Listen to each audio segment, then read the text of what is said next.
bem-vindo ao canal Futebolaço, eu sou o Dieguinho. Bom, galera, tá entrando no ar o terceiro girão de notícias do dia, já no comecinho da madrugada, aí meia-noite e pouquinho, mas como sempre recheado de informações para vocês. Bom, tenho informações importantes para trazer para vocês. Vou trazer aí os gols da vitória do Vasco contra a Saferj em jogo treino lá no CT Moacir Barbosa. O Juninho jogou demais. Destaque aí desse amistoso. E também vou trazer atualizações para vocês da negociação do Pedro Raul, que realmente o jogador não deve vir mais o Vasco da Gama, também do zagueiro Oliveira. E também temos uma situação bem interessante. Luiz Cangá estava de folga e pediu para treinar mesmo na folga. Eu vou trazer para vocês também novidades a respeito aí da parte física do Vasco. E olha, as pessoas estão muito impressionadas com os treinamentos do Vasco nesse começo de temporada. Eu vou chamar a vinheta e após a vinheta eu trago para vocês essas e outras informações.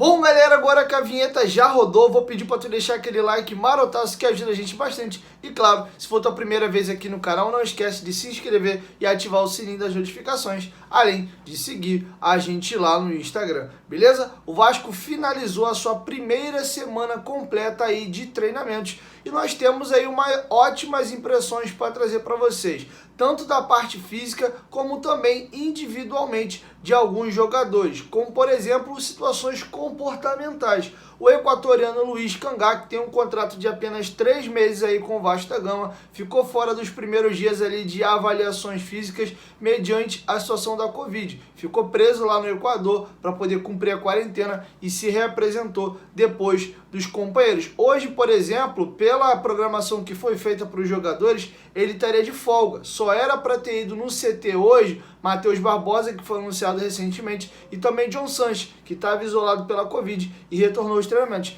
E ele pediu à comissão para poder ir treinar, abrindo mão de sua folga. Isso mostra como o jogador está extremamente dedicado e focado no que ele quer no Vasco da Gama. Inclusive, eu vou ler para vocês a nota oficial do Vasco, comentando como é que foi esse fechamento de trabalho e também os próximos passos para a estreia do Campeonato Carioca. Na manhã deste domingo, apesar da maioria do elenco estar de folga, alguns jogadores treinaram no CT Moacir Barbosa na Cidade de Deus, seguindo um planejamento traçado pelo Departamento de Saúde e Performance. O meio-campo Matheus Barbosa, anunciado oficialmente no último sábado, e o atacante John Sanches, que se recuperou recentemente da Covid, trabalharam forte com os preparadores físicos Fábio Eiras e Daniel Félix.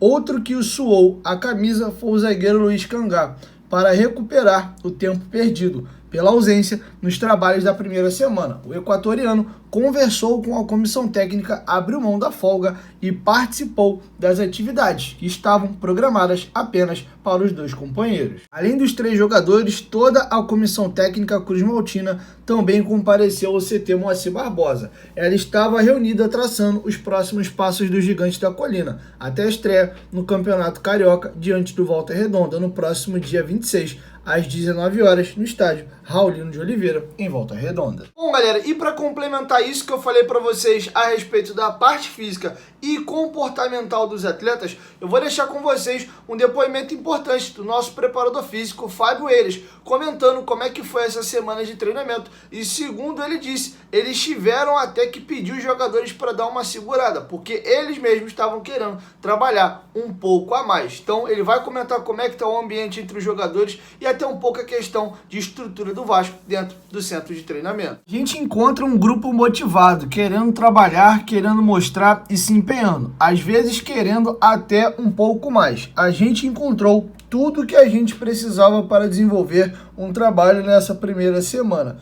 Para quem não conhece, o Vasco hoje tem o DESP, é um departamento já bem estruturado, onde as avaliações são bem determinadas, os processos bem determinados. Mediante isso, executamos esses processos, identificamos os déficits e atacamos individualmente e em forma de grupo. Na verdade, temos a ideia de que a pré-temporada vai ser algo de sobrecarga exagerada. E não, acreditamos que pelo tempo eles ficaram parados, principalmente a primeira e a segunda semana são de adaptação. Há uma carga progressiva para que a gente chegue bem no campeonato e não cansado. Se eu puder resumir a minha felicidade, acho que a palavra seria família. Estamos todo mundo em família. Encontramos uma estrutura que realmente você vê em desenvolvimento. Uma estrutura ótima para se trabalhar. Pessoas competentes. Acho que isso torna ainda mais prazeroso o dia a dia, os desafios que temos pela frente. Bom, e para finalizar o tema aí, primeira semana completa de treinamentos, eu vou dar uma pincelada sobre o jogo treino. O Vasco venceu a Saferd por 2-0, eu já havia falado isso para vocês, gols marcados por Juninho e Laranjeira, e o Vasco disponibilizou lá na Vasco TV os melhores momentos do jogo treino. Quem chamou muita atenção foi o volante Juninho. O jogador foi muito bem e foi o grande destaque desse jogo treino. Marcou um dos gols, inclusive um golaço, se livrando ali de 2 marcadores e dando um tapa no canto do goleiro. O goleiro sequer saiu aí na foto, ficou só olhando, a bola foi lá no cantinho. Então o Juninho mostrou o seu repertório de drible. Se vocês olharem os melhores momentos, tem várias jogadas de drible do Juninho, inclusive tem uma bola que ele dribla, vai no fundo e cruza e coloca na cabeça ali, não lembro agora de quem foi um jogador carequinha. O jogador acaba cabeceando para fora. Então o Juninho jogou muito bem. E eu volto a bater na tecla daquilo que eu já tinha falado no dia que eu trouxe para vocês o vídeo aqui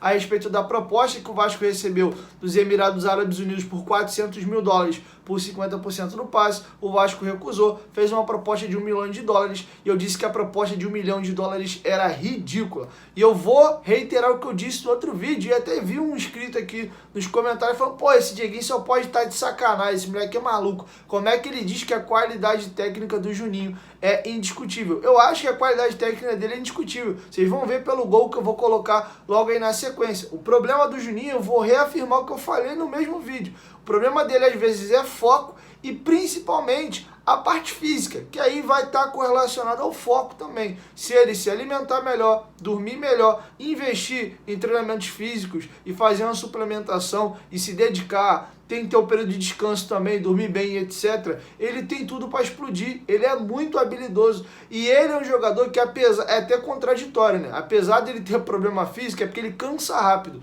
mas explosão ele tem. Você vê que ele é um jogador rápido, ele tem passada larga, ele tem um drible, inclusive o drible dele não é aquele drible fino, um elástico, uma caneta, é aquela coisa de correndo com a bola mesmo. A força dele é muito grande, ele tem uma arrancada, uma explosão muito grande, consegue conduzir a bola em velocidade. Esse é o grande diferencial do Juninho, mas ele precisa melhorar realmente a parte física dele para que ele possa se tornar um grande jogador. Se continuar da maneira que está, infelizmente vai ser mais um que você fala: pô, é talentoso, mas não virou na carreira. Eu vou deixar com vocês agora. Primeiro o gol que o Juninho marcou, um baita de um golaço, e logo em seguida eu coloco para vocês aí o gol do Laranjeira. Confere aí.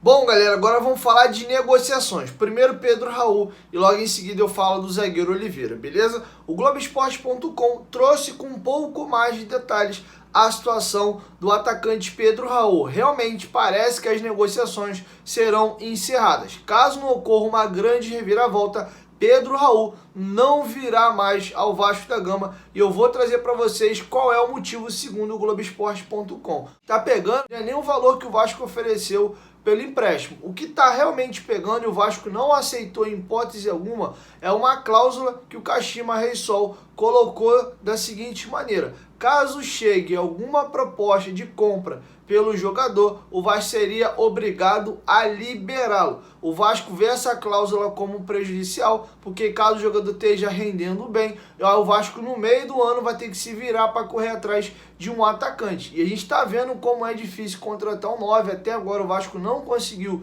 contratar esse jogador. Já tomou não aí por motivos diversos. Ou porque se acertou com o jogador e o clube não aceitou a proposta do Vasco, que foi o caso, por exemplo, aí, tanto do meia Jorge Recalde como do atacante Luiz Amarília, ou porque procurou e o jogador realmente não quis nem abrir negociações, como o caso do Zé Roberto. A situação agora, Pedro Raul, é parecida com a do Luiz Amarília. O Vasco tinha um acerto com o Luiz Amarília e o Vasco já tem um acerto com o Pedro Raul. O que está pegando é a dificuldade do Vasco se acertar com a equipe que detém o passe do jogador. Inclusive, nessa negociação entre Vasco e Kashima Reysol, já estaria um passe fixado no final do contrato do valor de 12 milhões de reais. Eu já sei que o Pedro Raul não ia ficar no Vasco para a outra temporada. De onde é que o Vasco ia tirar os tais 12 milhões de reais também? Então o que está pegando realmente é isso. Pedro Raul não virá o Vasco da Gama, a não ser que o clube japonês veja aí que não conseguiu recolocar o jogador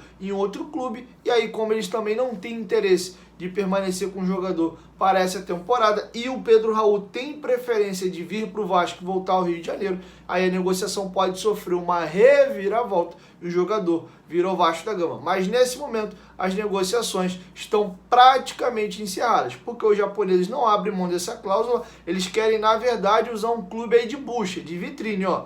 Vai ficar aí, valoriza, porque eu quero vender. É o que os japoneses estão querendo fazer. O Juventude até topa. A negociação possa caminhar com o Juventude, caso o Pedro Raul aceite ir para lá, porque o Juventude toparia fazer essa espécie aí de vitrine para o time japonês, beleza? Então logo eu tenho a atualização sobre a situação do Pedro Raul, eu trago para vocês aqui no canal. Bom, galera, para finalizar, vou trazer para vocês novidades sobre o zagueiro Oliveira. Informação apurada agora há pouquinho pelo companheiro Vene Casagrande. A diretoria vê agora o zagueiro Oliveira como uma negociação muito distante. Por quê? O Atlético Goianiense trouxe inclusive para vocês a fala do presidente do clube, o Adson Batista. Ele não vai liberar o jogador enquanto não contratar zagueiros para a próxima temporada.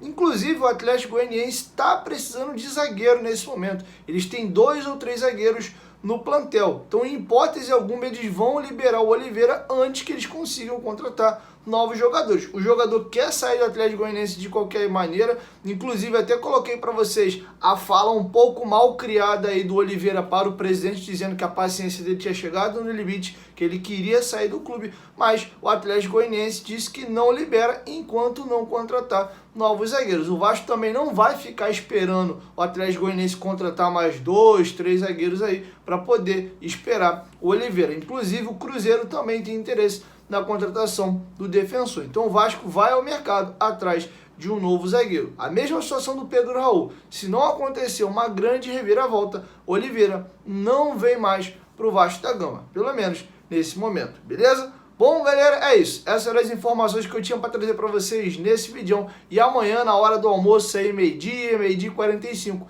eu tô chegando com mais informações, beleza? Chegou até aqui, ó. Deixa o like que ajuda a gente bastante. E claro, se tu for novo por aqui, se inscreve no canal e ativa o sininho das notificações, beleza? É isso. 1, 2, 3, futebolaço. Tamo junto, família. E a qualquer momento, em volta, Vasco, tamo junto. Valeu! Fui!